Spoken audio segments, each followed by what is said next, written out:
নমস্কার বন্ধুরা, বিদিশাস কিচেনে আপনাদের সবাইকে স্বাগত জানাই। আশা করছি আপনারা সবাই খুব ভালো আছেন। আজ আপনাদেরকে এই বৃষ্টির দিনে বেশ সুস্বাদু একটি রেসিপি দেখাবো, যেটা ছোট থেকে বড় সবার মুখে লেগে থাকবে। আমি তো ফার্স্টে চিকেনটাকে বেশ ছোট্ট ছোট্ট করে কেটে আগের থেকে জল ঝরিয়ে রেখে দিয়েছি। তারপরে আমি ওর ভিতরে রসুন কুচি দিয়েছি,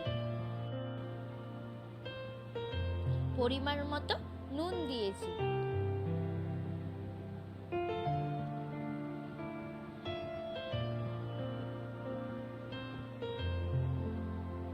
আর দিয়েছি ভিনিগার।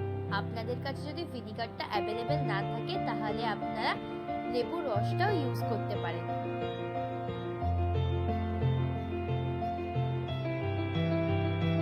আমি এর ভিতরে চিলি সস দিচ্ছি।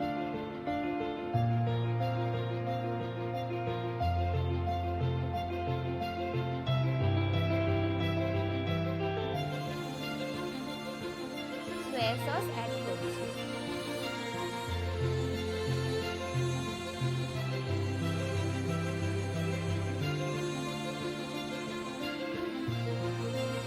মশলার ভেতরে আমি শুধু দুটোই জিনিস ইউজ করেছি। এক হলো গোলমরিচের গুঁড়ো,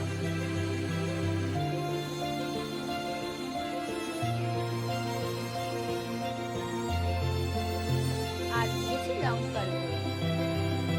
আপনারা চাইলে কাঁচা লঙ্কাটাকে বেটেও দিতে পারেন।